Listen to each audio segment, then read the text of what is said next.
Assalamualaikum warahmatullahi wabarakatuh. Apa kabar anak-anak kelas 4 SDNU Tanwirukulu?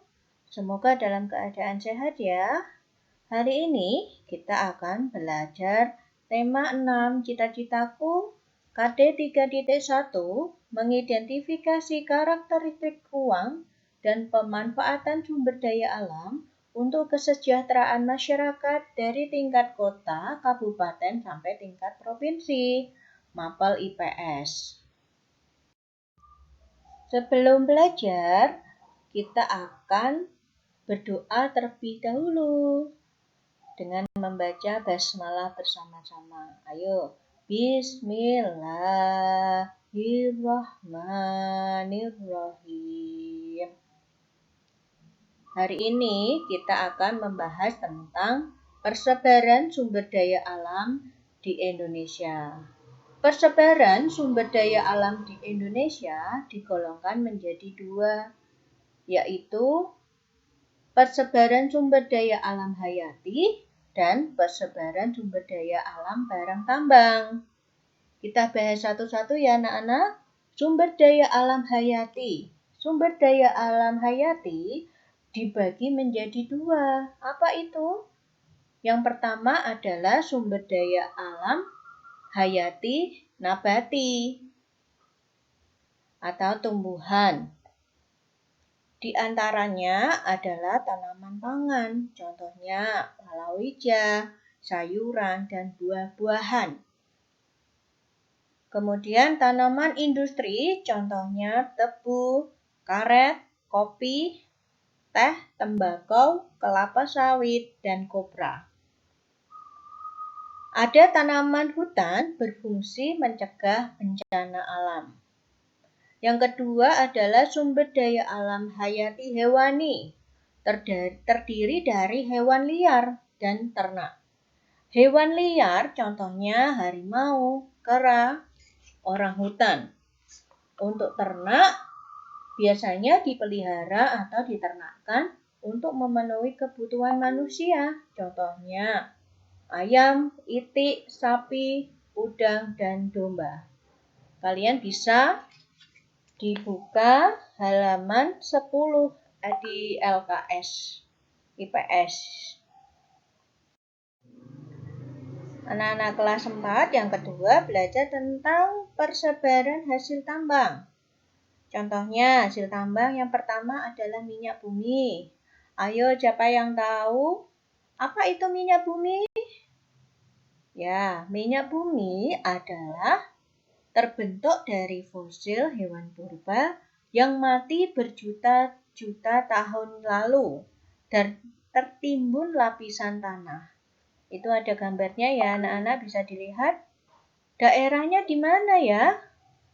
Yang pertama di Jawa, daerah Cepu, Cirebon, Wonokerto. Yang kedua Sumatera, Palembang, dan Jambi. Yang ketiga Kalimantan, Pulau Tarakan, Pulau Bunyu, dan Kutai. Hasil tambang yang kedua adalah gas alam. Gas alam dibagi dua macam yang diperdagangkan. Yang pertama adalah LPG. LPG ini sebagai bahan bakar untuk memasak. Yang kedua adalah LNG sebagai bahan bakar kendaraan industri, pembangkit listrik, dan bahan baku pembuatan pupuk. Itu ada gambarnya, kalian bisa lihat.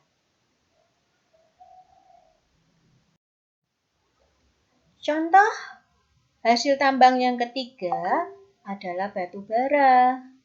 Apa itu batu bara?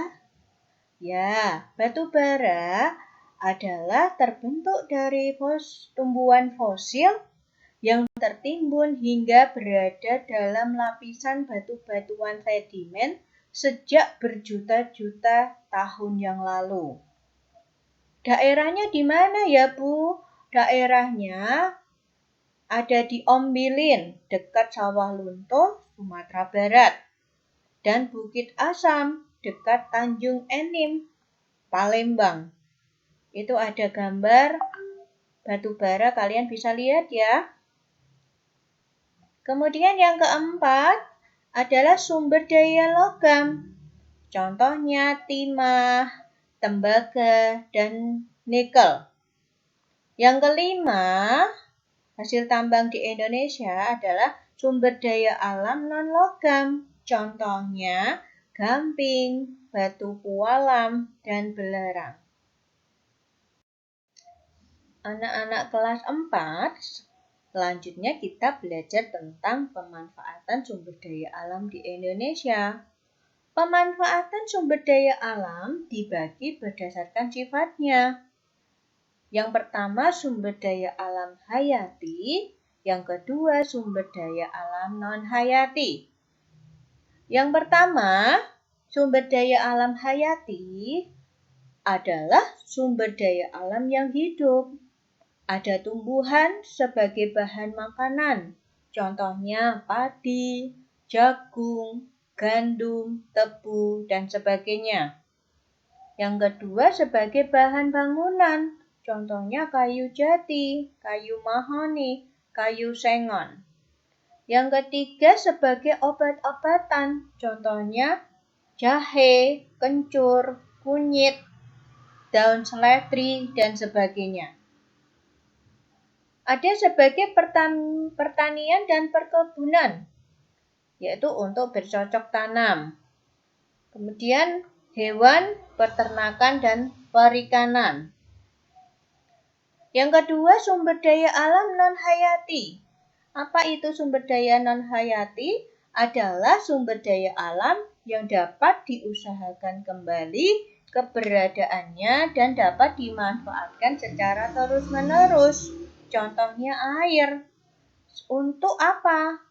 Pembangkit listrik tenaga air. Kemudian angin sebagai sumber energi alternatif. Kemudian tanah untuk pertanian dan perkebunan. Kemudian ada hasil tambang, contohnya minyak bumi, emas, perak, marmer, belerang, yodium, grafit, tembaga, dan fosfat. Anak-anak kelas 4, ini adalah gambar hasil tambang di Indonesia. Yuk kita bahas satu-satu manfaatnya. Yang pertama adalah minyak bumi. Itu ada gambar minyak bumi, manfaatnya sebagai bahan bakar kendaraan bermotor. Yang kedua, emas dan perak. Itu ada gambar emas dan perak untuk perhiasan. Yang ketiga adalah belerang. Belerang untuk bahan obat penyakit kulit dan korek api. Yang keempat adalah marmer. Marmer berfungsi sebagai bahan bangun rumah dan gedung. Kemudian ada grafit. Grafit itu untuk apa? Untuk bahan pembuat pensil, bahan pembuat baterai. Nah, itu manfaatnya ya. Selanjutnya, manfaat dari iodium adalah obat dan pramugaran dapur beriodium. Kemudian ada gambar tembaga, manfaatnya apa? Sebagai bahan pembuatan peralatan listrik, misalnya kabel. Yang terakhir adalah fosfat. Manfaatnya sebagai bahan utama pembuatan pupuk. Anak-anak, kita sudah belajar tentang persebaran sumber daya di Indonesia dan persebaran hasil tambang. Semoga jelas dan paham ya. Untuk tugas hari ini, menyelesaikan 4 soal, dikerjakan di buku daring B putih, jawabannya saja. Nomor 1, sebutkan 2 macam sumber daya alam hayati. 2. Sebutkan 3 contoh hasil tambang di Indonesia. 3. Apa singkatan dari LPG dan LNG?